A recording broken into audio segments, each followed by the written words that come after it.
وقال صلى الله عليه وسلم عليكم بالجماعة وإياكم والفرقة عليكم بالجماعة وإياكم والفرقة فإن الشيطان مع الواحد وهو من الاثنين أبعد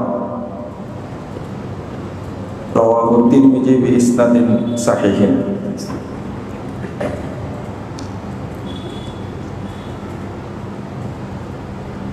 নরসিংদীর মাধবদী পৌর জমিয়ত আহলে হাদিস কর্তৃক আয়োজিত মাসিক আলোচনা সভার সম্মানিত সভাপতি, উপস্থিত অতিথিবৃন্দ, সুধী মণ্ডলী, দায়িত্বশীল বৃন্দ এবং আমার প্রিয় ছাত্র ও যুবক ভাইয়েরা, আজকের এই হালাকায় উপস্থিত হওয়ার জন্য আপনাদেরকে আন্তরিক মোবারকবাদ জানাচ্ছি। আল্লাহর কাছে দোয়া করছি আল্লাহ যেন আজকের আমাদের এই হালাকাকে কবুল করে নেন। যারা আয়োজন করেছেন এবং আমরা যারা অংশগ্রহণ করেছি, রব্বুল আলামিন যেন আমাদের সকলকে জান্নাতুল ফিরদাউসের মেহমান হিসাবে কবুল করে নেন। আমাদের শ্রদ্ধেয় শামীম ভাই, মহিউদ্দিন শামীম ভাই এর আগেও কয়েকটা প্রোগ্রামে অংশগ্রহণ করেছেন। তার কথাগুলো গোছালো, সংক্ষিপ্ত এবং খুব ভালো লাগে। আমাদেরকে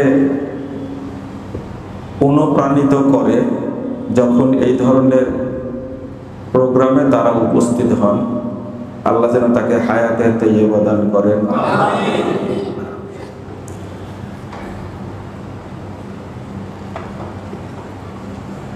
ঐক্যের গুরুত্ব, এই বিষয়টা নিয়ে আপনাদের সামনে আজকে কথা বলবো ইনশাআল্লাহ।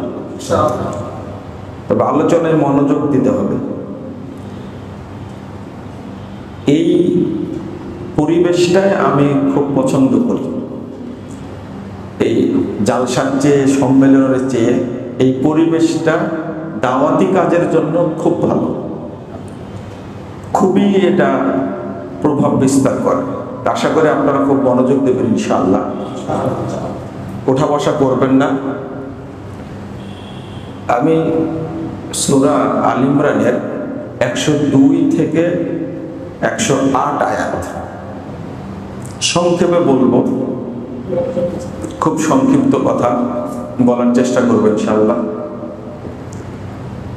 আল্লাহ বলছেন, এটা 106, 7, 8, তার মধ্যে 106 নম্বর আয়াত, কিন্তু আলোচনাটা শুরু হয়েছে 102 আয়াত থেকে। আমি একটু বলে নিই, সুবিধা হবে। আল্লাহ বলছেন, ইয়া আইয়ুহাল্লাযীনা আমানুত্তাকুল্লাহ হাক্কা তুকাতিহ ওয়া লা তামুতুন্না ইল্লা ওয়া আনতুম মুসলিমুন। শুনেছেন না আয়াতটা? এখান থেকে শুরু হয়েছে। দ্বিতীয় আয়াত হলো ওয়াতাসিমু বিহাবলিল্লাহি জামিআ ওয়া লা তাফাররাকু। এর পরের আয়াতটা হলো ওয়ালতাকুম মিনকুম উম্মাহ ইয়াদউনা ইলাল খায়র। তারপরের আয়াতটা হলো ওয়ালা তাকুনু কাল্লাযীনা তাফাররাকু ওয়াখতালাফু মিন বা'দি মা জাআকুমুল বায়্যিনাত। তারপরের আয়াতটা হলো ইয়াউমা তাবিয়াদ্দু বুজুহ ওয়া তাসওয়াদ্দু বুজুহ। আমি এই আয়াতটা অনুবাদ করতে গেলে আগে যে আয়াতগুলো বললাম এগুলো চলে আসবে। তো মেসেজটা বোঝার জন্য বলছি। আল্লাহ, আমরা যেখান থেকে শুরু করি এই আলোচনাটা, আল্লাহ সেখান থেকে শুরু করেননি। আমরা যেখানে শেষ করি আল্লাহ সেখানে শেষ করেননি। যারা আপনারা বলবেন এই সম্পর্কে, তাদেরকে 102 আয়াত থেকে শুরু করতে হবে। 108 আয়াতে গিয়ে আলোচনাটা শেষ হবে। এর মাঝখান থেকে টান দিলে আয়াতের হক আদায় হবে না। আমি এইটা বলার জন্য বুঝিয়ে বললাম। আল্লাহ বলছেন ইয়াউমা তাবিয়াদ্দু বুজুহ, কিয়ামতের দিন এক শ্রেণীর মানুষের মুখমণ্ডল হবে আলোকিত, উজ্জ্বল, তাদের চেহারায় ছাপ থাকবে যে তারা জান্নাতে যাবে। এবং এক শ্রেণীর মানুষের মুখটা থাকবে কালো, কুৎসিত, বিশ্রী, জাহান্নামীদের মতো চেহারা, কিয়ামতের মাঠেই বোঝা যাবে। এরপর আল্লাহ বলছেন, ফাআম্মাল্লাযীনা সাওয়াদ্দাত বুজুহুহুম আকাফারতুম বা'দা ঈমানিকুম ফাযূকুল আযাবা বিমা কুনতুম তাকফুরুন। আল্লাহ বলছেন, যাদের মুখমণ্ডলটা কালো, কুৎসিত হবে, আল্লাহ তাদেরকে বলবেন, আকাফারতুম বা'দা ঈমানিকুম, তোমরা তো ঈমান আনার পরে আবার কি করেছো? কুফরি করেছো। ফাযূকুল আযাবা বিমা কুনতুম তাকফুরুন, যেমন কুফরি করেছো তেমনি তোমরা শাস্তি ভোগ করো। এই কুফরি বললেন আয়াতটাতে 2 বার। এটা কি জন্য বলছেন জানেন?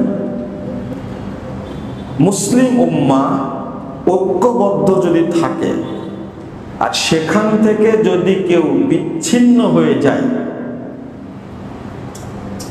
তাকে লক্ষ্য করে আল্লাহ বলছেন, এটা হলো কুফরি একটা। এই কুফরি শব্দটা আল্লাহ উল্লেখ করেছেন 2 বার। আমার কথা না, আপনি ইয়াউমা তাবিয়াজ্জু বুজুহ ওয়া তাসওয়াদ্দু বুজুহ, এই আয়াতটার ব্যাখ্যা করতে গিয়ে রাসূল সাল্লাল্লাহু আলাইহি ওয়াসাল্লামের দোয়াপ্রাপ্ত সাহাবী রাইসুল মুফাসসিরিন ইবনে আব্বাস রাদিয়াল্লাহু আনহু বলছেন, তাবিয়াজ্জু বুজুহু আহলিস সুন্নাহ ওয়াল জামাআহ, কিয়ামতের দিন যাদের মুখটা উজ্জ্বল হবে তারা হলো আহলুল হাদিস। আলহামদুলিল্লাহ। ওয়া তাসওয়াদ্দু বুজুহু আহলিল বিদআহ ওয়াল ফুরকা, আর যাদের মুখটা কালো, কুৎসিত হবে তারা হবে বেদাতি এবং যারা জামাত থেকে বিচ্ছিন্ন হয়েছে তারা। তাসওয়াদ্দু বুজুহু আহলিল বিদআহ ওয়াল ফুরকা, ইবনে আব্বাস রাদিয়াল্লাহু আনহু বলছেন এটা।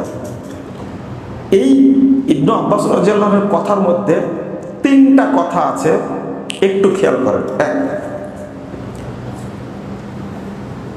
বোঝা গেল যে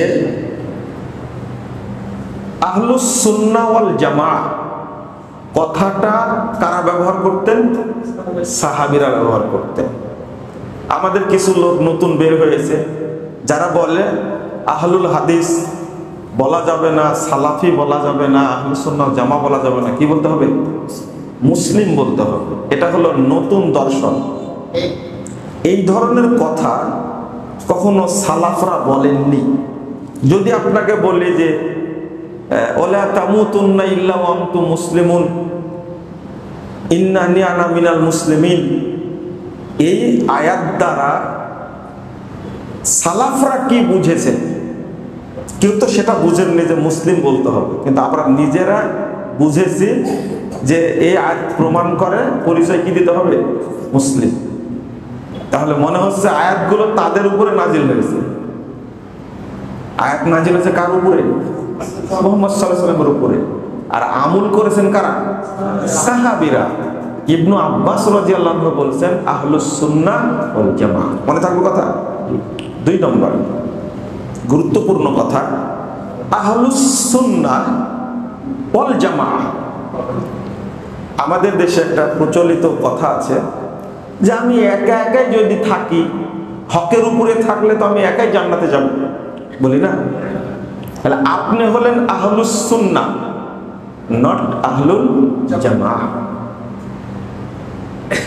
আর আপনি যে বললেন একাই জান্নাতে যাবেন, এরকম কোনো দলিল আছে? একা জান্নাতে যাবেন, আপনার দলিল কোথায় পেলেন? বলেন তো আমাদের ইমাম কে হবেন? বলেন, জোরে বলেন। এখন না বলতে পারলে কিয়ামতের মাঠে বের হবে মুখ থেকে। আমাদের ইমাম হলেন মুহাম্মদুর রাসূলুল্লাহ সাল্লাল্লাহু আলাইহি ওয়াসাল্লাম। যখন তিনি জান্নাতে যাবেন, একা যাবেন? কাকে নিয়ে যাবেন? তার উম্মতকে নিয়ে যাবেন। তা আপনি বললেন আমি একাই জান্নাতে যাব। যদি আপনি একাকী থাকেন, অবস্থান করেন, তাহলে আপনি আহলে সুন্নাহ হলেন, ওয়াল জামাআহ হলেন না।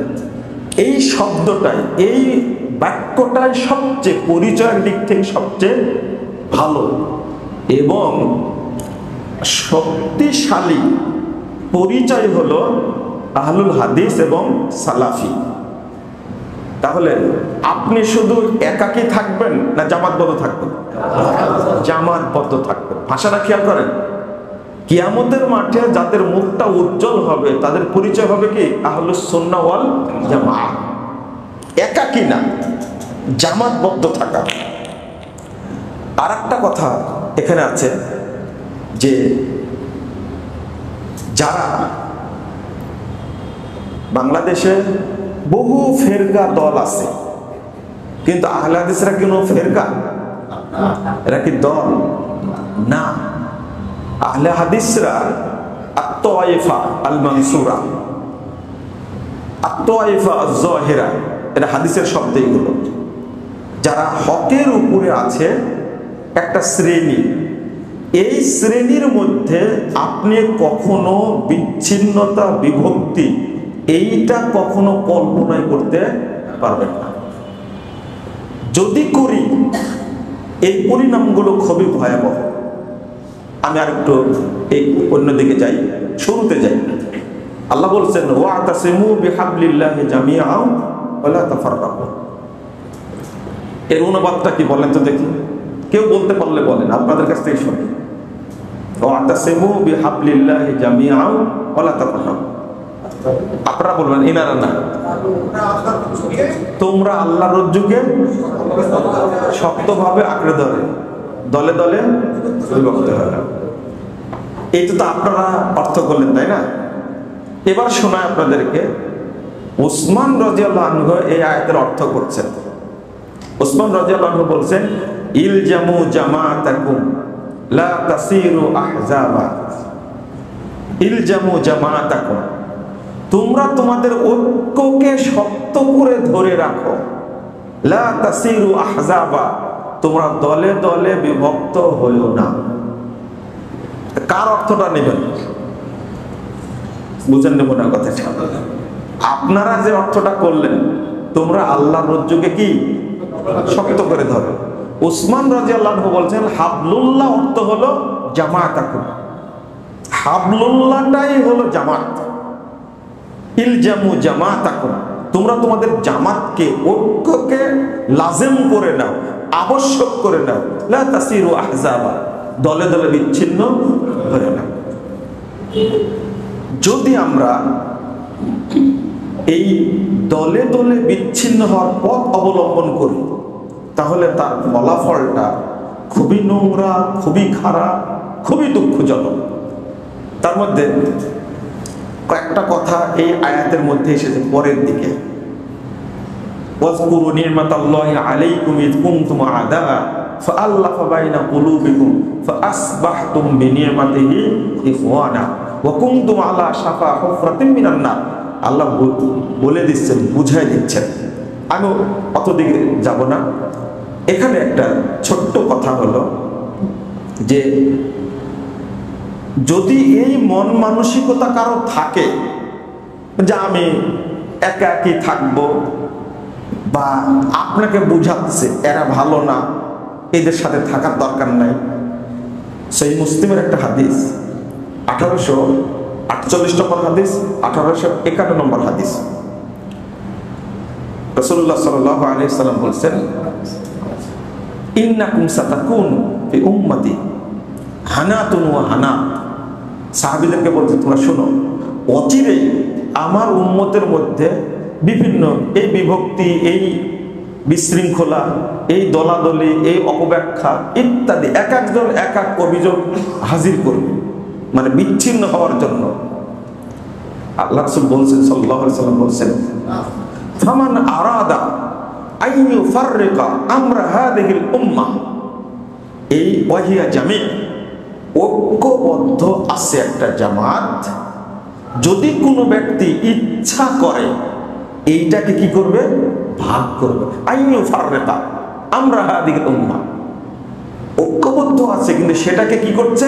ভাঙ্গার চেষ্টা যদি করে, কেউ ইচ্ছা করে, চেষ্টা না কি ইচ্ছা, মনে মনে ভাবছে ভেঙ্গে দেব, যদি বুঝতে পারো তোমরা, ফাজরিবুহু বিসসাইফ কাইনান মান কান, তাহলে তাকে তোমরা তরবারি দ্বারা আঘাত করো, ওই ব্যক্তি যে পর্যায়েরই হোক না কেন।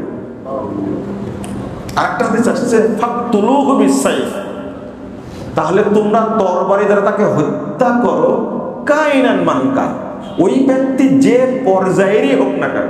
বুঝতে পারলেন কথা? বিভক্ত করেনি, কি করছে? শুধু নিয়াত করেছে। বিভক্ত করা যায় কিনা নিয়াত করেছে শুধু। যদি বুঝতে পারো তাহলে কি করে দাও? তরবারি দ্বারা সাইজ করে দাও। 4020 নম্বর হাদিস নাসাইর মধ্যে এসেছে এবং তিরমিজির মধ্যে এসেছে 2165 নম্বর হাদিস, 66-67। আমি সংক্ষেপে বলছি। রাসূল সাল্লাল্লাহু আলাইহি ওয়াসাল্লাম বলছেন, আলাইকুম বিল জামাআহ, ঐক্যবদ্ধ থাকা তোমাদের উপরে কি আবশ্যক। ওয়া ইয়াকুম আল ফুরকা, আর বিভক্তি থেকে অনেক দূরে থাকবা, সাবধান থাকবা, ওর আশেপাশে যাওয়ার দরকার নেই। মনে করেন যে মাসুদুর রহমান, শেখ মাসুদুর রহমান সুবহানের সভাপতি, তিনি বিচ্ছিন্ন হয়ে গেছেন, তা আপনি তার সাথে যোগাযোগ রাখবেন? ওয়া ইয়াকুম আল ফুরকা, ওই বিভক্তি থেকে অনেক দূরে সাবধান থাকবেন। এরপরে বলছেন ফাইন্নাশ শাইতানা মাআল ওয়াহিদ ওয়া হুয়া মিনাল ইসনাইনি আবআদ, শয়তান কিন্তু একজনের সাথে থাকে, শয়তান দুইজন থেকে অনেক দূরে থাকে। কথা আমার না, কার? রাসূলুল্লাহ সাল্লাল্লাহু আলাইহি ওয়াসাল্লাম। শয়তান থাকে একজনের সাথে, দুইজনকার কাছে শয়তান থাকে না। তো দুইজন বললেন কেন? এই মাধবদেব মসজিদ যখন শুরু হয় তখন দুইজনই ছিলেন, তাই না? এখনো যদি দুইজন থাকে, দুইজনের কথা কেন? রাসূলুল্লাহ সাল্লাল্লাহু আলাইহি ওয়াসাল্লাম বলছেন সারা পৃথিবীতে যে দুইজন থাকে, কয়জন? দুইজন থাকে। আপনারা বলছেন যে আমি তো নরসিংদীতে আছি, একাই আমি সুন্নাতের উপরে আছি, আমি একাই জান্নাতে যাব। আপনি বলছেন আমি চিটাগাংয়ের অধিবাসী, আমি চিটাগাংয়ে আছি, আমি একাই আছি, একাই জান্নাতে যাব। অথচ রাসূল সাল্লাল্লাহু আলাইহি ওয়াসাল্লাম বলছেন দুইজন যদি থাকে তবু কি থাকা লাগবে? ঐক্যবদ্ধ থাকা লাগবে। শুধু তাই না, আপনি বাংলাদেশে আছেন, আমেরিকায় আছে একজন, আর চীনে, পৃথিবীর পূর্ব প্রান্তে একজন আছে, পশ্চিম প্রান্তে একজন আছে।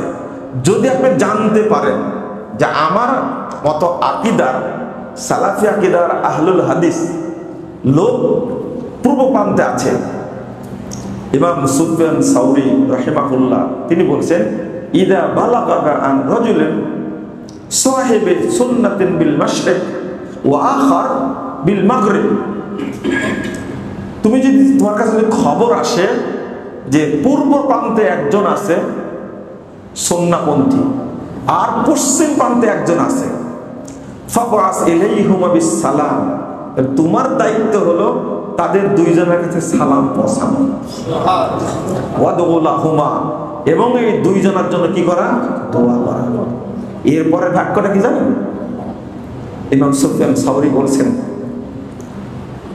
মা আকাল্লা আহলাস সুন্নাহ ওয়াল জামাআহ, দেখো না আহলুল হাদিসদের সংখ্যা কতই না কম, তোমার কাছে খবর এসেছে দুইজন, তুমি দুইজনের জন্য দোয়া করো আর পারলে সালাম পৌঁছাও। তো এই কথাটা বলছেন একজন বিখ্যাত তাবেঈ, তিনি বলছেন সেই যুগে এদের সংখ্যা কত কম, যখন আহলে হাদিসদের মসজিদগুলো ভেঙে দিচ্ছে না, যখন আহলে হাদিস আলেমদের উপরে মামলা দিচ্ছে, প্রোগ্রাম বন্ধ করে দিচ্ছে, তখন কি নিজেদের মধ্যে এই গোতাগুতি করার কোনো সুযোগ আছে? আপনি হিসাব করে দেখুন, সুফিয়ান সাওরি আজকের মানুষ, ভাষাটা শেষ কি বলেছেন, মা আকাল্লা আহলুস সুন্নাহ ওয়াল জামাআহ। দেখো না, এই আহলুল হাদিসদের সংখ্যা কতই না কম। যেহেতু দুইজন আছে তোমার সাথে, অর্থাৎ তোমরা কি থাকো, এক থাকো, তাদের জন্য দোয়া করো, সালাম পাঠাও। কোথায় পূর্ব প্রান্তে একজন আছে আর কি পশ্চিম প্রান্তে একজন আছে, কথাটা আজকের না। আমরা জিনিসটা বুঝতে চাই। মুহাম্মদ রাসূল সাল্লাল্লাহু আলাইহি ওয়াসাল্লাম বলছেন, শয়তান সম্পর্কে বলছেন, ওয়া হুয়া মিনাল ইসনাইনি ওয়া হুয়া আবআদু মিনাল ইসনাইন। অর্থাৎ দুইজন থাকলে, ঐক্যবদ্ধ থাকলে ওই জায়গায় শয়তান যায় না। আচ্ছা, শয়তান একজনের সাথে থাকে কি করে, তাই না? একটা প্রশ্ন আসে না? এই প্রশ্নের উত্তর রাসূল সাল্লাল্লাহু আলাইহি ওয়াসাল্লাম দিয়ে গেছেন, ইন্না শাইতানা মা মান ফারাকাল জামাআহ। শয়তান তার সাথে থাকে যে ব্যক্তি জামাতকে বিচ্ছিন্ন করে, বিভক্ত করে। যে জামাত বিচ্ছিন্ন করবে তার সাথে কে থাকে? দলিল নাসাই সনদ সহিহ 4020 নম্বর হাদিস, ইন্না শাইতানা মা মান ফারাকাল জামাআহ।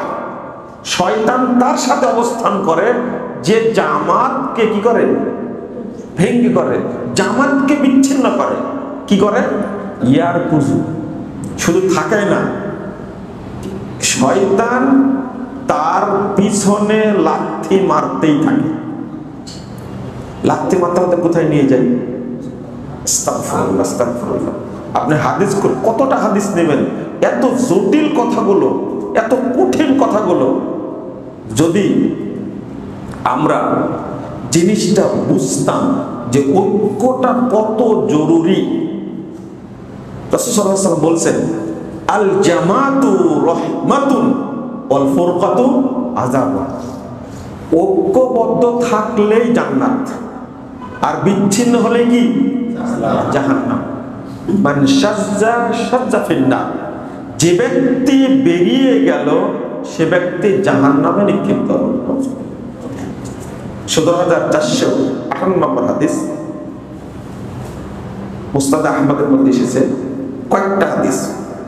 একটা হাদিস আসছে, লা হুজ্জাতা লাহু ইয়াউমাল কিয়ামাহ।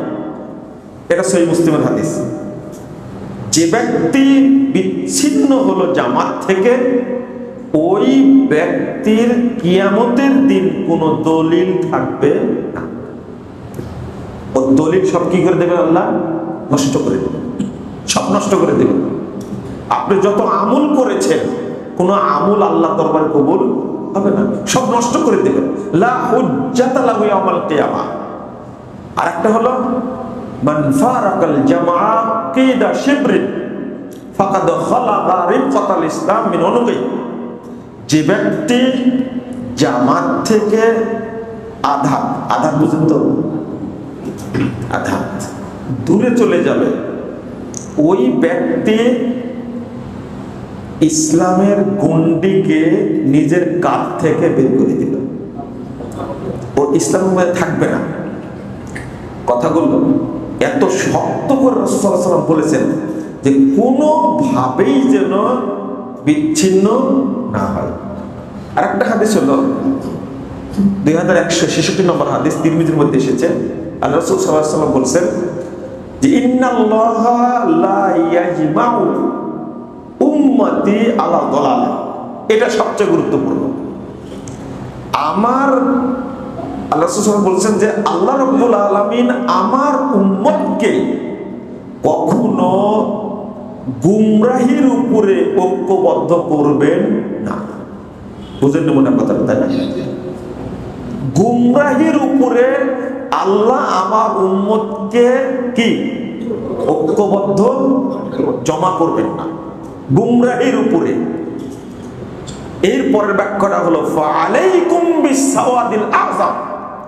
অতএব যেটা তোমাদের কাছে বড় একটা কাফেলা ঐক্যবদ্ধ, সেইটাকে ধরাটা তোমাদের উপরে কি আবশ্যক।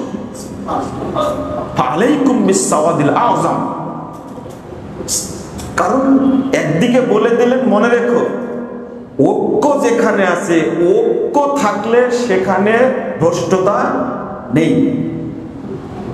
ইমাম তিরমিজি, ইমাম কুরতুবী রাহিমাহুল্লাহ এই জায়গায় বলছেন যে ইন্নাল্লাহ তাআলা আমারাল মুমিনিন বিল উলফা ওয়া নাহা আনিল ফুরকা ফাইন্নাল ফুরকা হালাকাতুন ওয়াল জামা নাজাতুন। এই ওয়াতাসিমু বিহাবলিল্লাহ এই আয়াতটা উল্লেখ করে ইমাম কুরতুবী বলছেন আল্লাহ মুমিনদেরকে নির্দেশ দিয়েছেন উলফা, তোমরা যেন বন্ধুত্বের মধ্যে থাকো, ঐক্যের মধ্যে থাকো। আর আল্লাহ নিষেধ করেছেন তোমরা যেন বিচ্ছিন্ন না হও। কারণ জামাতের মধ্যে থাকা হলো ওই ব্যক্তি জাহান্নাম থেকে মুক্তি পেল, আর যে ব্যক্তি জামাত থেকে বেরিয়ে গেল ওই ব্যক্তি কি হলো? ধ্বংস হয়ে গেল, ধ্বংস হয়ে গেল। কয়েকটা বিষয় এই জায়গায় চলে আসলো, কতটা ক্ষতি। কিন্তু আমাদের একটা সমস্যা আছে, সমস্যাটা একটু বলি এই জায়গায়। সমস্যা হলো আমরা কোরআন এবং সুন্নাহটা সবসময় নিজের মতো বুঝতে চাই। কার মতো? যেটা কুফরি, যেটা হারাম। আমি হারাম কথাটা বললাম, কিন্তু ইমামগণ বলছে ওটা কুফরি। কোরআন এবং হাদিস আপনি নিজের মতো বুঝতে পারবেন না, এটা কুফরি। এটা ইমাম তাবারী রাহিমাহুল্লাহ বলছেন এটা কুফরি। কিন্তু আমাদের এই আহলুল হাদিসদের মধ্যে বিভক্তির জন্য মূল দায়ী হলো মানহাজ। কি মানহাজ? তার একটা প্রমাণ দিয়ে আপনাদের কাছে, আল জামাতু মা ওয়াফাকাল হাক্কা ওয়া ইন কুনতা ওয়াহদা। আপনারা হাদিসটা শুনেছেন, অনেকবার শুনেছেন। জামাত তাকেই বলে যেটা হকের সাথে মিল আছে, যদিও ওই জামাতের সদস্য তুমি একজন। শুনেন আপনারা? তাহলে দলিল আছে তো। আমি মনে করেন যে খুলনায় আছি, খুলনা বিভাগে আমি একা একজন, মানে কি আমি একা একটা জামাত। কেউ চিটাগঙ্গে আছে, সে মনে করছে আমি একাই কি একটা জামাত। বুঝছেন কথাটা কি? কেউ মনে করছে আমি তো রংপুরে আছি, রংপুরে আমি একা একটা কি জামাত। এই হাদিসের অর্থ কি এটা? হাদিস তো এটা। এবং এই হাদিস দ্বারাই সমাজকে বিভক্ত করা হয়েছে। আমি এটা শক্ত করে বলছি, জোর করে বলছি। আরে হকের সাথে আছে মানে আমি একা একটা জামাত, আমি একাই জান্নাতে যাব। অথচ হাদিসের অংশটুকু এটা না, হাদিসটা আরো অংশটা কি বড় বড় অংশ হাদিসের। আমি সেটা আপনাদের কাছে বলবো যে আমরা বুঝি কি আর হাদিসে কি বোঝানো হয়েছে। এই হাদিসটার সনদ সহিহ হাদিস, এটা আসার ইবনু মাসউদ রাদিয়াল্লাহু আনহুর আসার। এটা এর সনদ সহিহ, ইমাম আলবানী রাহিমাহুল্লাহ বলছেন সহিহ। তা হাদিসের আগের অংশটুকু কই আর পরের অংশটুকু একটু শুনেন আপনারা, তাহলে আরো গুরুত্বটা বাড়বে। বিষয়টা কি বোঝাতে চাইছেন এখানে? ইবনু মাসউদ রাদিয়াল্লাহু আনহুকে প্রশ্ন করেছেন একদিন, তিনি জামাতের গুরুত্ব বুঝাচ্ছেন। কিসের? জামাতবদ্ধ থাকার গুরুত্ব বুঝাচ্ছেন। আবার তিনি শেষের দিকে এসে বললেন, ভাষণে এসে বলছেন যে আচ্ছা, যদি লোকেরা সালাত পড়ে দেরিতে, বুঝলেন মনে কথাটা, যদি লোকেরা দেরিতে সালাত পড়ে, তো আপনি বললেন যে টাইম হয়ে গেলে আউয়াল ওয়াক্তে তোমার সালাত তুমি পড়ে নাও, তাহলে এটা কি জামাত হলো না আলাদা হলো? লোকেরা সালাত পড়ছে দেরিতে, তিনি নির্দেশ দিয়েছেন কখন? এটা হাদিসে আসছে, ওয়াক্ত হলে সালাত পড়ে নাও। ইবনে মাসউদ রাদিয়াল্লাহু আনহু বলছেন, ইন্না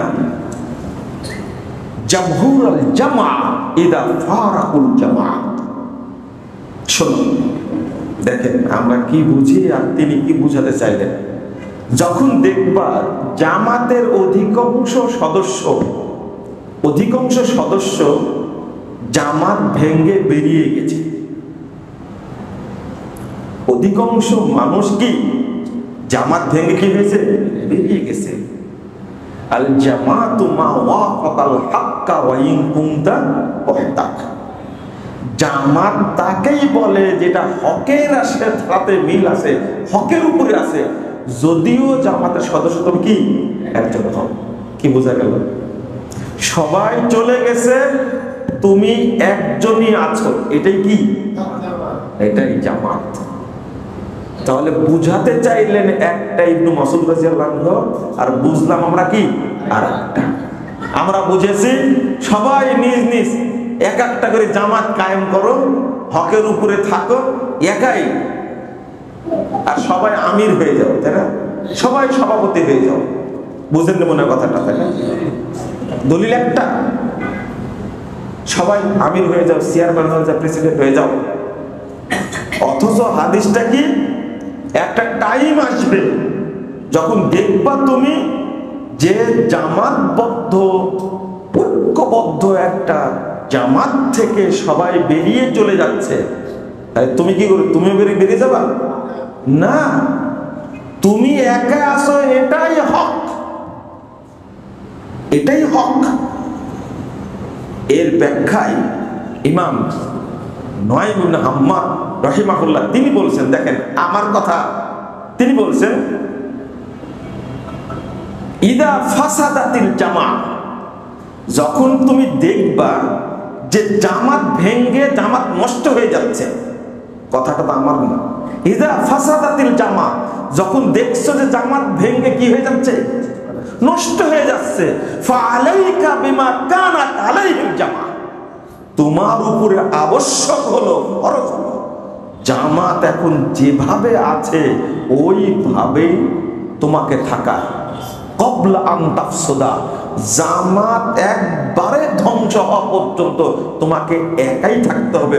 ও আনতা হিনাইনাল জামা, এখন তুমি একা আছো, একাই একটা জামাত।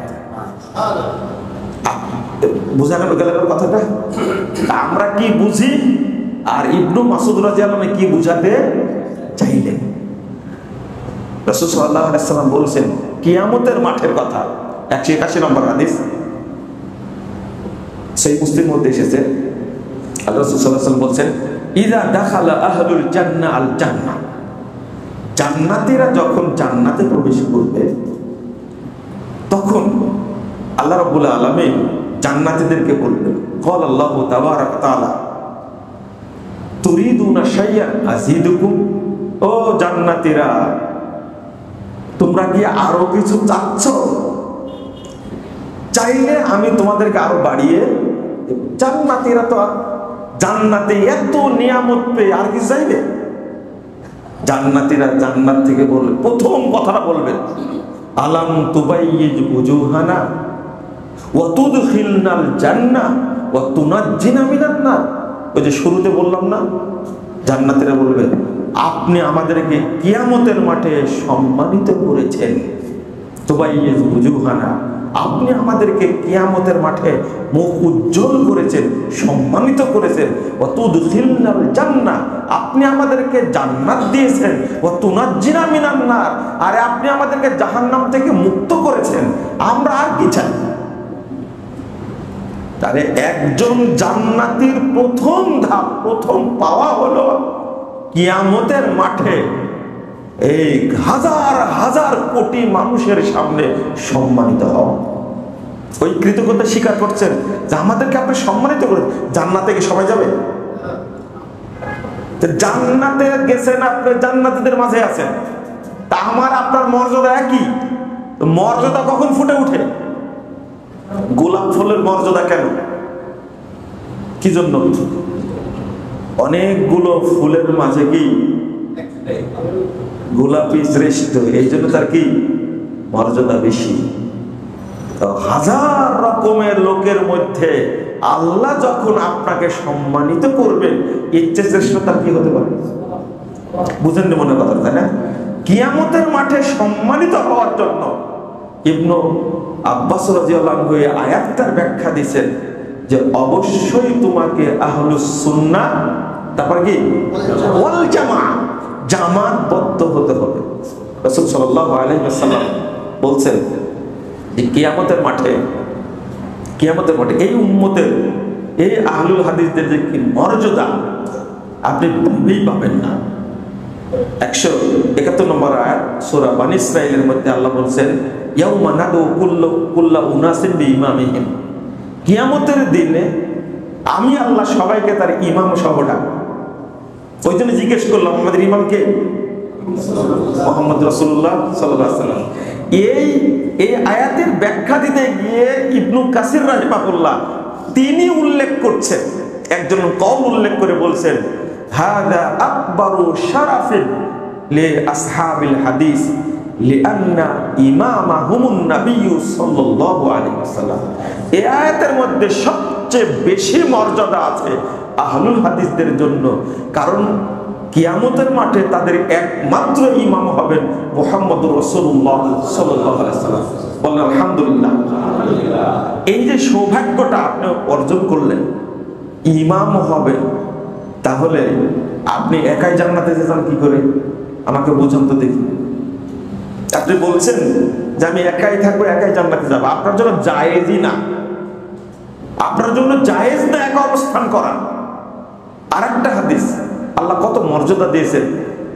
নূহ আলাইহিস সালাতু ওয়াস সালামকে আল্লাহ বলবেন, নূহ তুমি কি 4078 নম্বর হাদিস সহিহ বুখারীর মধ্যে এসেছে, নূহ তুমি কি দাওয়াত দিয়েছিলে? বলে হ্যাঁ আমি দাওয়াত দিয়েছি। কয় বছর? নূহের উম্মতকে জিজ্ঞেস করছে, এই তোমাদের কাছে নূহ গেছিল, দাওয়াত দিয়েছিল?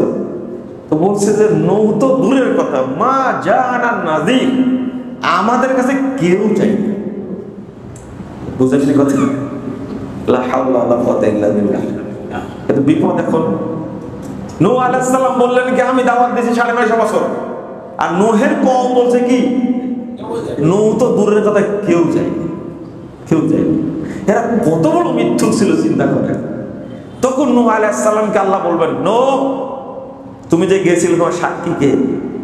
তখন নূহ আলাইহিস সালাম বলবেন, ইয়াশহাদু আন্নী মুহাম্মাদুন ওয়া উম্মাতু, আমি যে দাওয়াত দিয়েছি সাক্ষী দেবেন সরাসরি শেষ নবী মুহাম্মদ সাল্লাল্লাহু আলাইহি ওয়াসাল্লাম এবং তার উম্মাহ, সাক্ষী দান করবেন। আমি কেন হাদিসটা পেশ করছি? আপনার একা থাকার এতই শখ, এখানে কোথায় যাবেন? আল্লাহ কোরআনে আয়াত আছে, ওয়াকাযালিকা জাআলনা উম্মাতান ওয়াসাতান লিতাকুমু শুহাদা আলান-নাস ওয়ার রাসূলু আলাইকুম শাহীদা। কি যে সৌভাগ্য! আল্লাহ বলছেন শ্রেষ্ঠ উম্মত করেছি আমি, যেন তোমরা সমস্ত উম্মতের পক্ষ থেকে একমাত্র উম্মত হিসাবে তোমরা সাক্ষী দান করো। আর তোমাদের জন্য সাক্ষী দিবে কে? ওয়ার রাসূলু আলাইকুম শাহীদা। আর তোমাদের জন্য সাক্ষী দিবেন একজন, তিনি হলেন মুহাম্মদুর রাসূলুল্লাহ সাল্লাল্লাহু আলাইহি ওয়াসাল্লাম। এই জায়গায় এসে ইমাম আলবানী রাহিমাহুল্লাহ একটা কথা উল্লেখ করেছেন, সেটা তো বলতেই হয় কথাটা। ইমাম আলবানী রাহিমাহুল্লাহ এই সালাতের মধ্যে পায়ের সাথে পা লাগাই দেন আমরা। তিনি বলছেন আমি বহু দেশ গেছি, ইউরোপে গেছি, কিন্তু এই আমলটা এখন পর্যন্ত কারো মধ্যে পাইনি, শুধু এই আমলটার উপরে আমল করে আহলুল হাদিসরা। তিনি সিফাতুস সালাত বইয়ের মধ্যে লিখছেন, ওই যে একটা কবিতা উল্লেখ করেছেন, যেটা হলো আহলুল হাদিস হুম আহলুন নবী। তিনি বলছেন আহলুল হাদিসরা হলেন সরাসরি নবীর পরিবার। ওয়াইল্লাম ইয়াসহাবু নাফসাহু আনফাসুহু সাহিবু, নবীর সাথে তাদের সাক্ষাৎ হয় না, কিন্তু সুন্নাত মানার কারণে শ্বাস প্রশ্বাসে সব সময় নবীর সাথে তাদের সাক্ষাৎ হয়। ভাষাটা কত পরিষ্কার! আহলুল হাদিস হুম আহলুন নবী। আহলুল হাদিসগণ হলেন সরাসরি নবী মুহাম্মদ সাল্লাল্লাহু আলাইহি ওয়াসাল্লামের পরিবার। আপনারা নিজেদেরকে এত হালকা করে ফেললেন কেন? নিজেদেরকে আমরা এত হালকা করে ফেললাম কেন? এটা হলো কষ্টের বিষয়। যদি আপনি আহলুল হাদিসদের অবদান, অবস্থানটা যদি শুনতে চান, আর যে আলোচনাটা করলাম এইটা যদি আমরা বাস্তবায়ন করতে পারি, তো বাস্তবায়নের জন্য প্রথম একটা কথা, সেটা হলো আল্লাহর কাছে বলবেন আল্লাহ তুমি আমাদেরকে ঐক্যবদ্ধ করে দাও। আপনি চেষ্টা করছেন কিন্তু আল্লাহ কোনোদিন বলেননি, বলেছেন? বুঝেননি মনে হয় কথাটা। আল্লাহকে বলতে গেলে আপনার অন্তরটা কি হওয়া লাগবে? কি হওয়া লাগবে? পরিষ্কার হওয়া লাগবে। আপনি তো বলতে পারেন না। আপনি বলেন, আপনি বলতে পারলে আল্লাহ বুঝবেন যে এই মানুষটা ঐক্য চাই। বুঝেননি কথা? এই মানুষটা কি চাই? ঐক্য চাই। পদ হারানোর ভয় করে না, এই ঐক্য চাই। এই জন্য আপনাদের এই যে কোথায় যেন দোয়া করলাম আপনার সাথে নিয়ে, এই যে শিলমান্দি মাঠেই তো বললাম, আল্লাহুম্মা আল্লিফ বাইনা কুলুবিনা, আল্লাহ তুমি আমাদের অন্তরে কি বন্ধুত্ব ঐক্য তৈরি করে দাও, আমিন।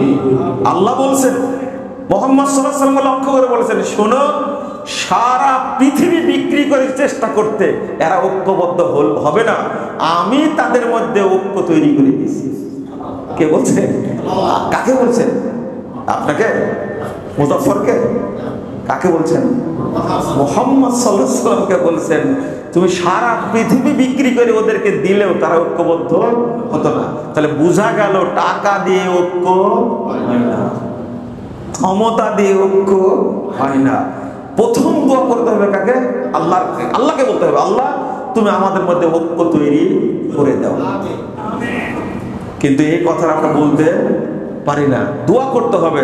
বলেন তো, রব্বানা গফির লানা ওয়া লিইখওয়ানিনাল্লাযীনা সাবাকুনা বিল ঈমান ওয়া লা তাজআল ফী কুলুবিনা গিল্লান লিল্লাযীনা আমানু। এই আয়াত পড়ার পরে একজনের সাথে আরেকজনের কেমনে বিভেদ থাকে রে ভাই। ওয়া লা তাজআল ফী কুলুবিনা গিল্লান, গিল্টি বুঝেন? গিল্টি ইংরেজি শব্দ কেমনে হয়েছে দেখেন, একবারে আরবি শব্দ মিলে গেছে। আল্লাহ তুমি আমাদের অন্তরের মধ্যে কোনো বদমাশি রাখো না। শুধু কোনো বদমাশি বুঝেন তো? আপনি উপরে উপরে ঐক্য চাচ্ছেন, ভিতরে কি ফাঁকা। এটা কি ইমানি ব্যাপার না মুনাফিকি ব্যাপার? লা হাওলা ওয়ালা কুওয়াতা ইল্লা বিল্লাহ বলা যাবে না। আপনি এই দোয়াটা সেজদায় পড়েন একবার, রব্বানা গফির লানা, কেউ দেখবে? কেউ শুনবে? সেজদায় পড়বেন, কাউকে শোনানোর দরকার নাই। রব্বানা গফির লানা ওয়া লিইখওয়ানিনাল্লাযীনা সাবাকুনা বিল ঈমান, হে আল্লাহ তুমি আমাদের ক্ষমা করো আর আমাদের ওই সমস্ত ভাইদের ক্ষমা করো যারা ঈমান নিয়ে চলে গেছে। আর আপনি বদনাম করছেন প্রফেসর ডক্টর আব্দুল বারী সাহেব। তওবা তওবা তওবা। আবার সালাতের মধ্যে কি বলছেন? আসসালামু আলাইকা ইয়া আইয়ুহান নাবিয়্যু ওয়া রাহমাতুল্লাহি ওয়া বারাকাতুহু। তারপরে কি? আসসালামু আলাইনা ওয়া আলা ইবাদিল্লাহিস সলিহিন। সালাতের মধ্যে দোয়া করছে, আল্লাহ যারা সৎ বান্দা তুমি তাদের উপরে শান্তি বর্ষণ করো। আর সালাত থেকে বেরিয়ে বলছে তুই মুনাফিক একটা, তুই মুনাফিক একটা, নিজেই মুনাফিক। বুঝেন মনে কথা? ঠিক। সালাতের মধ্যে দোয়া করছে, কি বলে?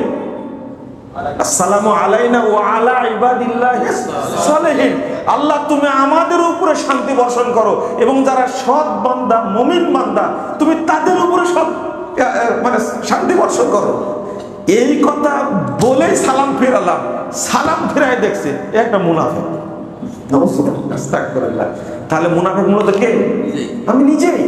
আমি আল্লাহর কাছে এক দোয়া করলাম, সালাম ফিরাই আরেকজন কি উল্টা করছি। বুঝেন মনে হয় কথাটা? আত্মা হয়তো পড়েন না সালাতের মধ্যে। এমন কেউ আছে নামাজ পড়ে আত্মা হয়তো পড়ে না? এরকম কেউ আছে নাকি? আত্মা হয়তো পড়ে, তার মধ্যে উল্লেখ আছে। আবার দোয়া করছি, ভাষাটা কি? ওয়ালা তাজআল ফী কুলুবিনা গিল্লাল লিল্লাযীনা আমানু, যারা ঈমানদার তাদের ব্যাপারে আমাদের অন্তরে কোনো কি রাখো না, বিদ্বেষ, হিংসা, ফাসলামি, কুটিলতা, এইগুলো রেখো না। আল্লাহর কাছে যদি সেজদায় গিয়ে এই দোয়া পড়ে তাহলে আপনার অন্তরে কুটিলতা থাকবে? আপনি তো আগেই স্বীকার করেছেন, আমি নিজের জন্য ক্ষমা চাচ্ছি, রব্বানা গফির লানা, আল্লাহ আমাদেরকে ক্ষমা করো। শুধু আপনি, শুধু আপনার বাপ মা না, সবার জন্য ক্ষমা চাচ্ছে। তারপরে কি বলছে? ওয়ালিইখওয়ানিল্লাযীনা সাবাকুনা বিল ঈমান, আমাদের মধ্যে থেকে যারা ঈমান নিয়ে চলে গেছে আল্লাহ তুমি তাদেরকেও ক্ষমা করে দাও। কিয়ামত পর্যন্ত আমার যত ভাই চলে গেছে, যারা মুমিন, আল্লাহর কাছে আমি বলছি, আল্লাহ তুমি আমার ভাই সবাইকে ক্ষমা করে দাও।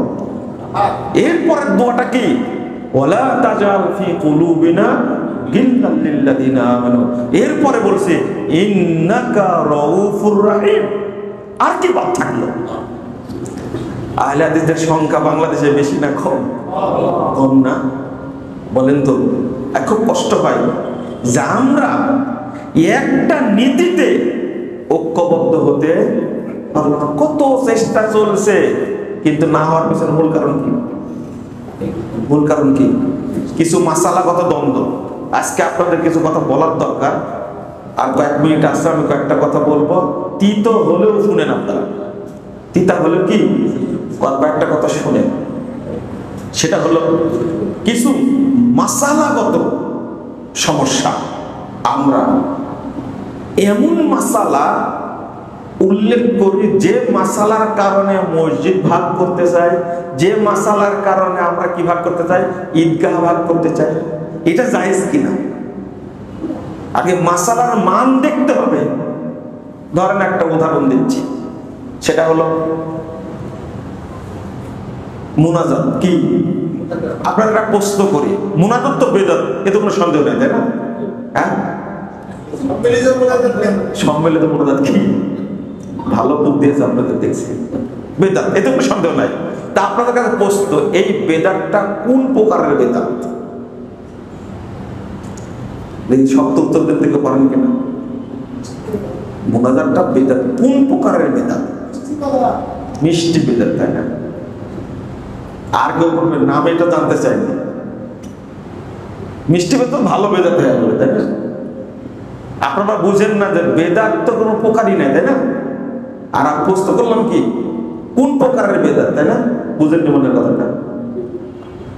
উত্তর দেন, উত্তর চাই আপনাদের কাছে। ছোট বেদাত, তাই না?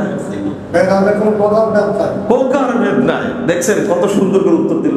আর আপনারা সবাই বসে আছেন, বেদাতের প্রকার ভেদ নাই, তাই না?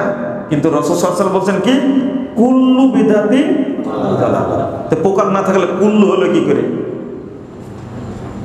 তাহলে প্রকার আছে, বেদাতের প্রকার আছে। বেদাতের প্রকার বলতে খারাপের প্রকার রে ভাই, বুঝেন না, তাই না? পাপ কয় প্রকার বলেন না? কাবিরা গুনাহ, সগীরা গুনাহ, বলেন না? এটা এইটা যদি পাপের যদি প্রকার থাকে, তো বেদাত পাপ না? এর প্রকার নাই, এই পাপের প্রকার। আমি আরো শক্ত করে বোঝার জন্য বুঝেন, পায়খানা কয় প্রকার? একটা ভালো একটা খারাপ। হ্যাঁ, বুঝেননি কথা? পায়খানা মধ্যে ভালো হয়? হ্যাঁ, ও তো খারাপই, কিন্তু এরও কি আছে? আছে না প্রকার? তো বেদাত খারাপই, এর ভালো হওয়ার প্রশ্নই আসে না। এতে খারাপের উপকার আছে না, কোয়ালিটি আছে না? এবার কোয়ালিটি, পায়খানার কোয়ালিটি আছে, কিন্তু আছে। এটা বুঝেন না? যদি 4-5 বার হয়ে যায় কি বলবেন এটাকে? হলো কিছু এটা। আর 2 বার হলে কি ওকে? আপনারা পায়খানার প্রকার করেন, একটা ভিজে একটা শুকনা, তো বুঝবেন না আপনারা এইভাবে না বললে। বেদাতের প্রকার আছে, বুঝছেন? যেমন কিছু বেদাত আছে যে বেদাত করলে মানুষ কাফের হয়ে যায়। কি হয়ে যায়? কাফের হয়ে যায়। কিছু বেদাত, এখানে বেদাত মুকাফফিরা, বেদাতে মুকাফফিরা। কিছু বেদাত আছে বেদাত করলে কি হয়ে যাবে? কাফের হয়ে যাবে। কিছু বেদাত আছে বেদাত করলে কাবিরা গুনাহ হবে, বেদাতে মুগাল্লাজা, কাবিরা গুনাহ হবে। কিছু বেদাত আছে বেদাত করলে ফাসিক হয়ে যাবে, বেদাতে মুফাসসাকা। আর কিছু বেদাত আছে স্বাভাবিক বেদাত, যেটাকে বলে, উনি একটা উত্তর দিয়েছেন ছোট বেদাত বলেছেন আর কি। একটা হলো কি বেদাতে কুবরা আর বেদাতে সুগরা, মুটের উপরে 2 প্রকার। কিন্তু এটাকে ভাগ করতে গিয়ে বেদাতকে কি করেছে? এই 4 প্রকার করেছে অনেকে। খারাপের প্রকার বুঝেন মনে এখনো? এইটা এমন ভাবে ঢুকে গেছে আমাদের মধ্যে, বেদাতের কোনো প্রকার হয় না। প্রকার হয় না, ভালো খারাপ প্রকার হয় না। কথা বুঝতে পারছেন? খারাপের তো প্রকার আছে। আচ্ছা শোনেন, এটা আপনাদের সহজে বোঝানো যাবে না। আমি চেষ্টা করছি বহুদিন থেকে, কিন্তু বুঝাতে পারছি না। সালাম দিলাম, 2 হাত দিলাম, এটা কি? বেদাত। বেদাতের পরিণাম কি বলেন? মানে 2 হাতে মুসাফা করলাম, জাহান্নামে দিয়ে দিলেন আপনি, বুঝেননি তাই না? জাহান্নাম চলে গেল। আর আরেকটা বেদাত হলো, মন সাজানো আছে, ইয়া নবী সালাম আলাইকা বলা মাত্র সবাই কি দাঁড়ায় গেল, এটা একটা বেদাত, এটা একটা বেদাত। এর পরিণাম কি? ও তাহলে 2 হাতে মুসাফা করলাম জাহান্নাম, আর আল্লাহর নবী চলে এসেছেন ও দাঁড়ায় গেলাম, এটাও জাহান্নাম। মুসাফা করে বুকে হাত দিলেন, এটা কি পরিণাম? এত সোজা, এতই সোজা মনে করলেন আপনি? এই জন্য কয়টা প্রকার বললাম? 4টা। এই যে প্রথম যেটা বললাম, আল্লাহ নবী সাল্লাল্লাহু আলাইহি ওয়াসাল্লাম মাজলিসে হাজির হয়ে গেছেন, এই জন্য সবাই কি করতে হবে? দাঁড়ায় যেতে হবে। এইটা হলো বেদাতে কি মুকাফফিরা। এই বেদাত করলে কি হয়ে যাবে? কাফের হয়ে যাবে। কথা বুঝতে পারলেন? আল্লাহ সর্বত্র বিরাজমান, এটা কি বেদাত। কিন্তু কি বেদাত? এইটা কেউ বলে কি হয়ে যাবে? কাফের হয়ে যাবে। বুঝেন না মনে কথাটা? আবার যদি কেউ বিশ্বাস করে আল্লাহ নবী গায়েব জানতেন, এটা কি কি বেদাত? এটা কাফের হয়ে যাবে। কিন্তু কি হয়ে যাবে? কাফের হয়ে যাবে। আল্লাহ নবী মরেনি, শুধু উপর থেকে নিচে রাখা হয়েছে, এটা কি বেদাত? বুঝেন না কথা? কাফের হয়ে যাবে কথা বললে। কথাগুলো কি বেদাতি কথা, কিন্তু এটাকেও যদি বিশ্বাস করে তাহলে কি হয়ে যাবে? কাফের হয়ে যাবে। কিন্তু কেউ যদি শবে বরাত করে বেদাত, কিন্তু কাফের হবে কি? কাবিরা গুনাহ। এটা কি গুনাহ? কাবিরা গুনাহ। ও শবে বরাত মনে করে সিয়াম রাখছে 15ই শাবান, কাবিরা গুনাহ। বুঝেননি কথা? তাহলে বেদাতের কি আছে? আপনি ফতোয়া দিয়ে দিলেন, এমন ফতোয়া দিয়ে দিলেন যে ফতোয়ার কারণে মসজিদ কি হয়ে গেল? কিছু এলেম রাখতে হবে। কি রাখতে হবে? এলেম রাখতে হবে। একজন মানুষ ত্রুটি করেছে, দোষ কি সবার? হ্যাঁ, আপনারা তাই করেন তো না, এটা করবেন না। আর একটা হলো আপনি নিজের মতো বুঝলেন কেন? নাম্বার 1 ভাগা কুরবানি, তাই না? বলবো রাগ করবেন না তো? আজানের টাইম হয়েছে নাকি? আজান দিয়ে দেবে। ভাগা কুরবানি, তাই না? প্রথম কথা দেখেন, আমি যেগুলো বলবো কথা, এই কথাগুলো সবাই বিরোধী কিন্তু আমার, কিন্তু আমি বলতেই থাকবো ইনশাল্লাহ বোঝার জন্য। 1 নম্বর, ভাগা কুরবানি গরুতে দেওয়া যাবে না। এই যে মাসালাটা বললাম, তাহলে এই গরু কুরবানির ইতিহাসটা, এই সুন্নাহটা বাংলাদেশে প্রথম চালু হয়েছে। হ্যাঁ, গরু কুরবানি কি সাহাবীরা করেনি? করেছেন। তো মাসালাটা নিয়ে এখন আপনি নতুন মাসালা বের করবেন কেন? বুঝেন না কথা? আগে দেখেন সালাফরা এটা দ্বারা কি বুঝেছেন। ফতোয়া দিলাম, হাদিস আল বাকরাতু আন সাবাতিন ওয়াল জাজুরু আন সাবাতিন। গরু 7 জনে, উট 7 জন। 7 জন, নট 7 পরিবার। এই যে কথাটা আপনি বললেন, আপনার পক্ষে আপনি যেভাবে বুঝলেন, এইভাবে এই হাদিসটা উল্লেখ করে সালাফরা কেউ বুঝেছেন, তাবেঈরা কেউ বুঝেছেন, তাবেঈরা কেউ বুঝেছেন? 2, আমি বলে দিলাম ফতোয়া যে ভাগা কুরবানিরা হলো সফর অবস্থায়, মুকিম অবস্থায় না। আপনি এই যে আমি যে পার্থক্যটা করে দিলাম, এটা কিন্তু শরীয়ত। কি শরীয়ত? পার্থক্য করে দিলাম। ভাগা কুরবানির বিষয়টা কোথায়? সফরে, মুকিম অবস্থায় ভাগা কুরবানি চলবে না। দলিল আপনি নিজের মতো বুঝতেন। এই ধরনের কথা যদি উল্টাকে উপস্থিত করেন, এই তায়াম্মুম করি না আমরা? করি তায়াম্মুম। মুকিম অবস্থায় করেন নাকি? মুকিম অবস্থায় করেন না, তাই না? কেন? তায়াম্মুমের আয়াত নাযিল হয়েছে কোথায়? সফরে। তারপরে মুকিম অবস্থায় করেন কেন? না, অসুস্থ যখন হবেন সফরে তখন করবেন। মকিম অবস্থায় কেন? বুঝেন নি মনে হয় কথাটা? আপনি এটা লাগালেন শত সুন্দর করে যে সফরে হলো ভাগা কুরবানি, মকিম অবস্থায় কি ভাগা চলবে না। কারণ রাসূল ভাগা কুরবানি সাহাবীরা করেছেন কোথায়? সফরে, মকিম অবস্থায় করেনি। কত সুন্দর কথা বলছেন, মকিম অবস্থায় কি নাই। কিন্তু আমি আপনাকে একটা প্রশ্ন করি, এবার আপনি দলিল খুঁজে বের করেন তো। আমি যদি একটা গরু কুরবানি দিই, একা কুরবানি দিয়ে একটা গরু কুরবানি দিব মকিম অবস্থায়, একটা গরু আমি মকিম অবস্থায় কুরবানি দিব, আপনি একটা দলিল দেন তো যে মকিম অবস্থায় গরু কুরবানি করা যাবে। একাই করবো আমি, আপনি একাই করবেন একটা গরু, একটা দলিল বের করেন তো।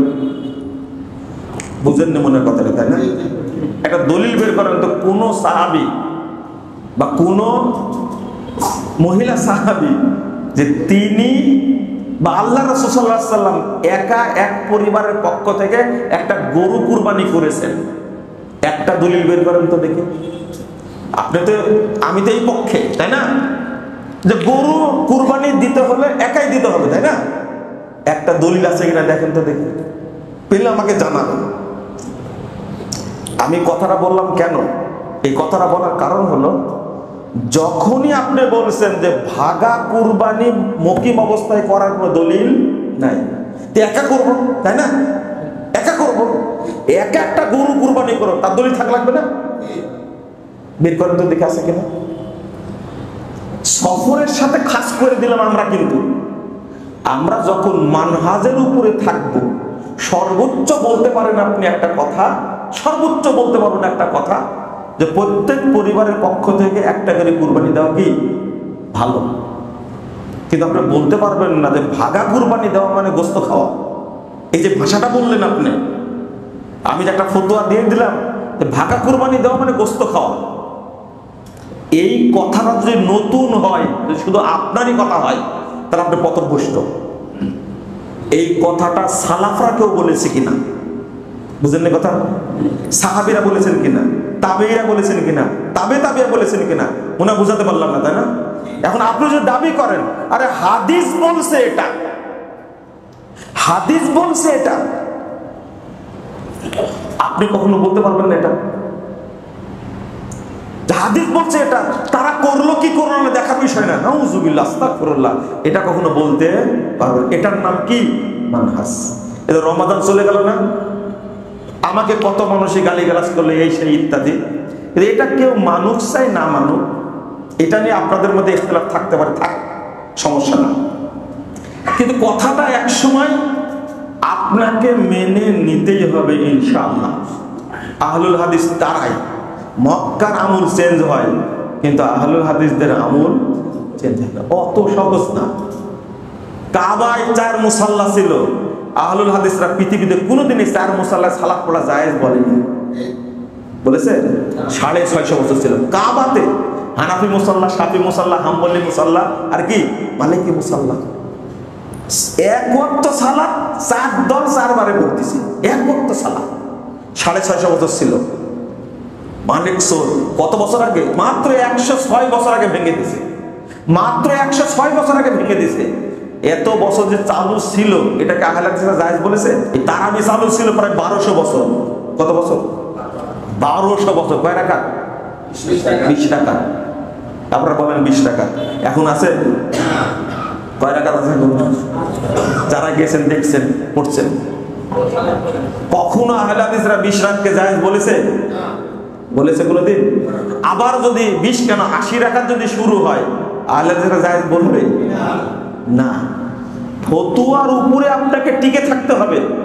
যখন ডেস্টিনি হলো না, ডেস্টিনি আলেমরা জায়েজ বলেনি, আহলে হাদিসরা বলেছিল জায়েজ। এটাকে আমাদের এই ডেস্টিনির বিরুদ্ধে ফতোয়া দিতে গিয়ে অনেক ঘটনা ঘটে গেছে। 1 সালের ঘটনা, মাল্টি লেভেল 2000, আমরা বলেছি এটা হারাম। 12 সালে এসে ওই টাকু মানুষটা আবুল মাল আব্দুল মাহিদ অর্থমন্ত্রী, এই বেটা বুঝলো যেহেতু চোরেরা দেখছি ডেস্টিনি নিষেধ করেনি, আমরা বুঝার কত বছর পরে বুঝছো? 12 বছর পরে বুঝছো। ইফতারির টাইমটা ছিল 3 মিনিট বেশি করা, তাই না? এইটা বাংলাদেশের মানুষকে বুঝাতে 54 বছর লাগছে। কত বছর? কত মসজিদ ভেঙেছে, এই বছর এসে বসছে 54 বছর পরে। আহলে হাদিসরা তার জায়গা মতো থাকে। যে কথাটা বলতে চাচ্ছিলাম, আমরা বলেছি যে না দিক, কিন্তু বহু মসজিদ চেঞ্জ হয়েছে, সরকার তো চেঞ্জ করেছে, তাই না? মূলে তো অনেক চেঞ্জ করেছে। শুনেন, ঢাকায় একটা মসজিদে যেখানে আমি থাকি, 3 দিন কিন্তু পাড়ানো করেছে, 3 মিনিট পরে মারছে। 4th দিনে দেখছে রাইট টাইম। আমি মুসল্লিকে জিজ্ঞেস করলাম, কি ব্যাপার আজকে যে সোজা হয়ে গেলেন? তো বলছে যে ধাতা নিয়ে আজকে ফজরে দিয়েছে। বেটা মাতবরি করো, এতদিন ভণ্ডামি করেছো, 3 মিনিট আমাদের খাওয়াইছো না জেনে, সবকিছু হয় সূর্য অস্তের সাথে সাথে, আর তুমি বল 3 মিনিট যোগ করা লাগবে, ঠিক টাইম আজান দিবা, না হলে বেরিয়ে যাবে, তোমার ইমামতি আজকের শেষ। ধাতানি দেওয়ার পথে শুরু করে দিচ্ছে। বাস্তবতা, মানুষের চোখ খুলে গেছে। আমার সাথে কত গালি গালাজ আমাকে বললাম যে চাউল দিয়ে দিতে হবে 3 কেজি করে দিবেন। কয় কেজি? 3 কেজি। শুনেন, 3 কেজি। আমি বললাম আমাদের মধ্যে অনেকের 2.5 কেজির হিসাব আছে না, বললাম 3 কেজি করে দিবেন। কেন বলেছি 3 কেজি দেওয়ার কথা? শোনেন, হয়তো এখন আপনার 2.5 কেজি দিন, এটা বলেই বলছি। আমিও বই লিখছি 2.5 কেজি। কি লিখছি? 2.5 কেজি লিখছি, বলেওছি 2.5 কেজি। কিন্তু যখন এটা তদন্ত করতে গেলাম, দেখছি যে 2.5 কেজির কোনো দলিল পাওয়া যায় না। আমার চেঞ্জ হতে 1 সেকেন্ড লাগবে না। কেন? যারা এই ছায়ের মাপটা দিয়েছে তারা সৌদি আরবের ছা, তাই না? এই ছা অনুযায়ী তারা কয় কেজি দেয়? 3 কেজি দেয়। কয় কেজি? 3 কেজি। এবং শেখ বিন বাজ রাহিমাহুল্লাহ এই ফতোয়াটা দিয়েছেন 3 কেজি চাউল, প্রায় 3 কেজি, অন্তত আজ থেকে 60 বছর আগে। কত বছর আগে? 60, 50, 45 বছর আগে। মানে তিনি মারাই গেছেন আজ থেকে 30 বছর আগে, 28-29 বছর আগে মারা গেছেন শেখ বিন বাজ। তিনি বলছেন কি? কয় কেজি? 3 কেজি। শোনেন, লিখে গেছেন। আবার সৌদি আরবের ফতোয়া বোর্ড বলছে কয় কেজি? 3 কেজি। শেখ বর্তমান বড় মুহাদ্দিস শেখ আব্দুল মোহসেন আব্বাদ, তিনি বলছেন কি? 3 কেজি। বর্তমানে বড় একজন ফকি, তিনি হলেন শেখ ফাউজান, তিনিও বলছেন 3 কেজি। আমি পড়াশোনা করে বুঝলাম যেটা আসলে কয় কেজি হবে? 3 কেজি হবে। শুধু তাই না, 98 সালে গালেব স্যার হজে গিয়ে একটা ছা নিয়ে আসছিলেন, মদিনার ছা। কিসের ছা? মদিনার ছা। এখনো স্যারের বাসায় আছে। যখন এই কথাটা বললাম, তো রাজশাহীর কিছু মানুষ স্যারের অফিসে আসছেন, আসার পরে বলছে ওই ছাটা আগে বের করে, আমরা ছাটা মাপি দেখি। চাউল নিয়ে আসছে, কিন্তু আপনি কেন নতুন ফতোয়া মারলেন? 2.5 কেজি থেকে কয় কেজি হয়ে গেল? 3 কেজি। রেখে গেছে আমার উপরে। তো ওনারা নিজেদের পরামর্শ করে চাল নিয়ে আসছে, নিয়ে এসে ছা বের করে মেপে দেখছে ছা চিকন চাল যেটা, সেটা হয়েছে 3 কেজি 200 গ্রাম। আর মোটা চাল যেটা, সেটা হচ্ছে কি এই 3 কেজির একটু বেশি হয়েছে। তা আমাকে ফোন দিয়েছে, দিয়ে বলছে যে আজকে চাল নিয়ে গেছিলাম, মেপে আসলাম, তবে আপনাকে গালিগালাজ করেছি, ভুল হয়েছে, মাফ করে দেন। মানে চাল মাপি দেখলাম যে 3 কেজিরও কিছু বেশি হচ্ছে। আমি বললাম যে হতেই তো পারে, কারণ চা হলো 98 আর এখন 2023, চা বড় হয়নি। কথা বুঝেননি? একটু মস্কারা করলাম। কত সালের চা? 98, চা বড় হয়নি। তখন এটা আবার কি বললেন আপনি? মজা করলাম, গালি যে দিয়েছেন তা মজা করলাম একটু। তো বলছেন যে মাফ করে দিন আপনি। আমি বলছেন না, আগে তদন্ত করবেন। তাহলে কয়টা জিনিস আসলো বুঝেন মনে, তাই না? এখন চা তৈরি করছেন আপনারা, কি যার যা মনের চা, কেউ 1 কেজি চা তৈরি করছে, কেউ 2 কেজির, কেউ 2.5 কেজির, কেউ 3 কেজির, কেউ বলছে না 2 কেজি 400 গ্রাম, 2 কেজি কি 400 না 40 গ্রাম, 2 কেজি চা তৈরি করছে।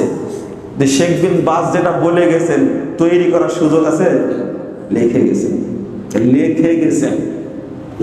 ফতোয়া বোর্ড লেখাটা দেখেন আগে। আপনি এখন সাপ বানায় বলছেন এই তো দেখছি 1.5 কেজি হচ্ছে, কয় কেজি হচ্ছে? আর একজন মেয়ে বলছে কি কয় কেজি হচ্ছে? 2 কেজি 40 জন হচ্ছে। আর একজন বলছে এই তো 3 কেজি হচ্ছে। আপনি যখন সাপ বানালেন নিজের মতো করে, এটা কি দলিল? এটা কি দলিল? 60 বছর আগে যান, 50 বছর আগে যান। রাগ করলেন আপনারা? কথাটা তিত হলো, কিন্তু এক সময় এটা আপনি মানতে কি বাধ্য। আপনার যাওয়ার পথ নাই, আপনার যাওয়ার পথ নাই, এটা বুঝেছি। আপনি যতই হাত দিয়ে মাপেন যে তাদের হাত নাই, একজন হাত দেবে বলতে 1.5 কেজি হচ্ছে, আর একজন হাত দেবে বলছে কি 2 কেজি হচ্ছে, আর একজন হাত দেবে বলছে না 3.5 কেজি হচ্ছে। আমি বললাম যে এগুলো রাখেন, ছায়ের মাপ তারা কোনটা বলছেন এইটা আপনারা আমল করেন, আলহামদুলিল্লাহ, কোনো ঝামেলা নাই। সমস্যাটা কি জানেন? আমার ভুল হলে এটা আমি স্বীকার করতে চাই না, যা বলছি এটাই মানবা না। এটা আল্লাহ বলেননি, রাসূলও বলেননি। আপনার ভুল হয়েছে, ভুল হয়েছে মানে কি? জটিল ভুল হয়েছে, স্বীকার করতে হবে আপনাকে। জটিল ভুল হয়েছে। বলেন তো, আল্লাহ রাসূল যখন বায়াত নিলেন, সাহাবীদের বায়াত নিলেন না? ইয়াদুল্লাহি ফাওকা আইদিহিম, তোমাদের হাতের উপরে কার হাত আছে? আল্লাহর হাত আছে। এটা শেষ কথা আমার। এই তো সালাতের টাইম হয়ে গেছে, তাই না? আমার এটা শেষ উদাহরণ। বলেন, উত্তর দেন। যখন বায়াত করছিলেন রাসূল সাল্লাল্লাহু আলাইহি ওয়াসাল্লাম, তখন রাসূলের হাতের উপরে কার হাত ছিল? আল্লাহর হাত ছিল, তাই না? কথা বুঝতেন? দেখেন আপনারা ওইটাই বুঝে আছেন। বলেন নাউযুবিল্লাহ। মানে ইয়াদুল্লাহি ফাওকা আইদিহিম, তোমাদের হাতের উপরে আল্লাহর হাত ছিল, কথাটা ঠিক। আর একটা বলে তো দেখি, ফাইদা কোরআনা ফাত্তাবি কোরআনা, আমি যখন তেলাওয়াত করে তখন তেলাওয়াত করো। তা আল্লাহ রাসূলের সাথে তেলাওয়াত করছিলেন কে? উত্তর দেন। আল্লাহ। কে তেলাওয়াত করছিলেন? না, বলেন যে আল্লাহ তেলাওয়াত করছিলেন।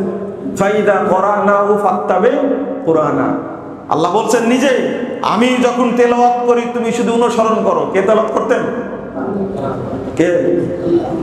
আল্লাহ। রাসূলের সাথে সামনে কোরআন কে তেলাওয়াত করতেন?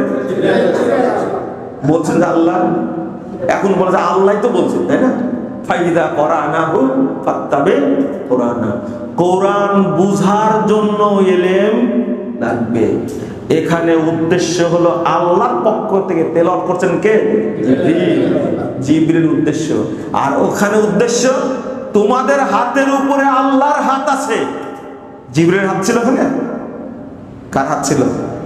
আল্লাহর পক্ষ থেকে মুহাম্মদুর রাসূলুল্লাহ সাল্লাল্লাহু আলাইহি ওয়াসাল্লাম হাত দিয়েছিলেন। তাহলে উদ্দেশ্য কে? রাসূল সাল্লাল্লাহু আলাইহি ওয়াসাল্লাম হাত। আল্লাহর নির্দেশে হাত দিয়েছেন না আল্লাহ নিজে হাত নামা দিয়েছিলেন? না। নাউযুবিল্লাহ, আস্তাগফিরুল্লাহ। আমরা কিন্তু সীমা লঙ্ঘন করে যাচ্ছি মানহাজকে ফলো না করার কারণে। বলে দিচ্ছি যে আল্লাহ কাল কিয়ামতের মাঠে এইভাবে জমিনটাকে এইভাবে রুটির মতো করে বানাবে। এটা বলা যাবে? বুঝেন কথাটা, তাই না? এই জমিটা কি করে রুটির মতো করবেন না? কিভাবে মহিলারা যেভাবে রুটি বানায় এইভাবে? হ্যাঁ, এইভাবে বলা যাবে না। সাদৃশ্য হয়ে গেল কার সাথে? আল্লাহর সাথে। কখনো বলা যাবে না। তো এইগুলো ভুল হওয়ার পিছনে মূল কারণ হলো মানহাজ সম্পর্কে আমাদের জ্ঞান নাই। ওইভাবেই বুঝতে হবে যেভাবে বুঝেছেন মুহাম্মদুর রাসূলুল্লাহ সাল্লাল্লাহু আলাইহি ওয়াসাল্লাম, যেভাবে বুঝেছেন সাহাবায়ে কেরাম।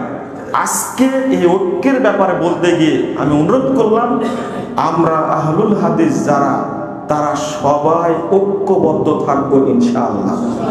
মনে থাকবে, বিচ্ছিন্ন আর থাকবো না। আল্লাহ তুমি আমাদেরকে ঐক্যবদ্ধ করে দাও, আমিন। আল্লাহ তুমি আমাদের মধ্যে বিভক্তি দূর করে দাও, আমিন। কুরবানি ভাগা কুরবানি দেওয়া যাবে? বললাম তো, আমি এতক্ষণ কি বললাম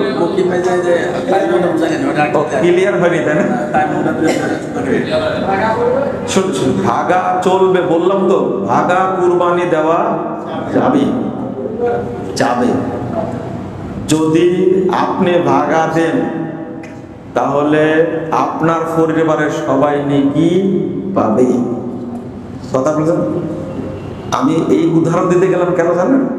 সেটা হলো এমন ফতোয়া দিবেন না যারা সালাফরা দেয় না। এইটা বোঝাতে গেলে এত কথা বললাম। যখন নিজে একটা ফতোয়া দিবেন আপনারা, তখন প্যাঁচটা কি বেঁধে যাবে, তখনই বেঁচে যাবে। ওই জন্য বললাম দিতে পারবেন, কোনো সমস্যা নাই। 4 জন 5 জন 7 জন দিতে পারবেন। কারণ উটে দলিল কি, উটে কোন হাদিসে আসছে 7 জন দিয়েছে, কোন হাদিসে কি 10 জন দিয়েছে। তখন 10 জন ছিলেন, ওই জায়গায় 7 জন ছিলেন, দেওয়া যাবে। এটাও কি একটা সুন্নাহ, এটাও কি সুন্নাহ। এখন বলবেন তাহলে মুকিম অবস্থায় পাওয়া দলিল পাওয়া যায় না কেন গরু কুরবানি করার? আপনাদের মতো সামর্থ্য ছিল না যে গরু একা একজন দিবে, উট একা একজন দিবে। কথা বুঝতে পারলেন? আপনার কতজন উপরে, কতজন? 7 জন গরুতে, এর উপরে নাই তোলে। আর উটে কি 10 জনে দেওয়া যাবে, 7 জনও দেওয়া যাবে। 10-এর কোনো তফাৎ নেই। আমরা বলি জোরে পরিষ্কার। আর একটা কথা বলা হয়নি আপনাদেরকে, সেটা হলো প্রত্যেক পরিবারে একটা করে কুরবানি কি দেওয়া। আচ্ছা, এই হাদিসটা সফরের হাদিস না মুকিমের? আমি শুধু পেঁয়াজ বাঁধাচ্ছি, কিন্তু পেঁয়াজই বাঁধাচ্ছি, বুঝেন একটু। এই হাদিসটা সফরের হাদিস না মুকিমের হাদিস? ফতোয়া তো দিয়ে দিলাম যে আল্লাহ ফিকুল্লে আমিন উযহিয়া। এই শোনো, প্রত্যেক বছর প্রত্যেক পরিবারের পক্ষ থেকে একটা করে কুরবানি, তাই না? দলিল দিলাম যে একটা করে কুরবানি দেওয়া কি উচিত, বললাম না? এই হাদিসটা সফরের না মুকিমের? শোনেন, ভুল বুঝে উত্তর দিলে থেকে যাবে। আপনারা বললেন তো, যারা বলেন মুকিমের হাদিস, দলিল কি? এই তো শেখ বুঝে গেছিলেন, আলেম বলেন বুঝতে পারতেন। এই হাদিসটা আরাফার মাঠের ভাষণ। আরাফার মাঠে করে কেউ মুকিম থাকে না, সব মুসাফির। সব কি মুসাফির। রাসূল সাল্লাল্লাহু আলাইহি ওয়াসাল্লাম জোহর এবং আসর পড়েছেন, ওই মাঠেই ভাষণ দিয়েছেন। তিনি মুকিম অবস্থায় ভাষণ দিয়েছেন না মুসাফির অবস্থায় ভাষণ দিয়েছেন? মুসাফির। তাহলে মুসাফিরের হাদিস আপনি নিয়ে এসে মুকিমে লাগালেন কেন? আর এক পেঁয়াজ বাধা দিলেন না। হাদিস এইভাবে বোঝা যাবে না, যেভাবে বুঝেছেন। আল্লাহ রাসূল সাহাবীরা কোনোদিন সফর এবং মুকিম ভাগ করেননি, আপনি ভাগ করতে পারবেন না, সুযোগ নাই। আজকের আলেমরাও ভাগ করেননি। ভাগ করছেন আপনারা? আমি বলেছি বক্তব্য বুঝতে আপনাদের লাগবে 5 বছর, আর যারা বুঝে না তাদের লাগবে 10 বছর। যে কথাগুলো বলে আমাকে শুধু গালি দেয়, কিন্তু গালি দেওয়ার পরে 10 বছর গালি দেওয়ার, 12 বছর গালি দেওয়ার পরে সেদিন এসে বলছে মাফ করে দিবেন। 12 বছর যাবত গালি দিচ্ছে আপনাকে, চেঞ্জ হয়ে গেছে আলহামদুলিল্লাহ। যারা গালি দেয় তাদের জন্য দোয়া করি, আল্লাহ যেন তাদের হেদায়েত দান করে, বুঝার তৌফিক দান করে। রেগে যাবেন না, আস্তে আস্তে চেঞ্জ হবে, একবারে চেঞ্জ হবে না, এটাও মনে রাখতে হবে। চাপায় দিবেন না। আর একটা আদব নিয়ে কথা বলার দরকার ছিল, বলবো না, কিন্তু এমনি আপনাদের বিরক্ত করে ফেলেছি, টাইম পার হয়ে গেছে বেশি। আল্লাহ যেন আমাদের সঠিকভাবে আমল করার তৌফিক দান করে। আমাদের আজকের বড় সমস্যা যেটা, ঐক্যটা হলো সবচেয়ে গুরুত্বপূর্ণ।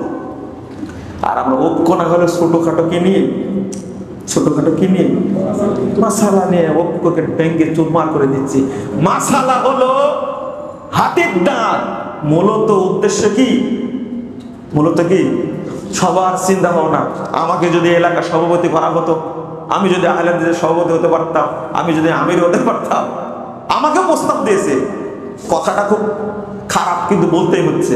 আমাকে একজন বলছে, আপনি একটা ভালো কাজ করেছেন, গালেব সাহেবের সাথে কাজ করে কোনো লাভ নাই, জমিয়তের সাথে কাজ করে লাভ নাই, বরং উচিত আপনি একাই একটা প্রতিষ্ঠান নিজে কাজ করা শুরু করে দেন।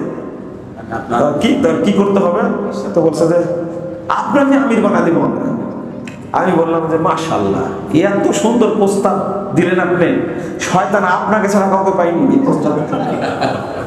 মানে তিনি চাচ্ছেন আর একটা দল হোক, বুঝলেন কথা, আর একটা দল হোক। আগে আনুগত্য করা শিখতে হবে, ইনশাআল্লাহ যেখানে কাজ করা দায়ী হিসাবে কাজ করবেন, আল্লাহ সেখানে বরকত দেবে ইনশাআল্লাহ।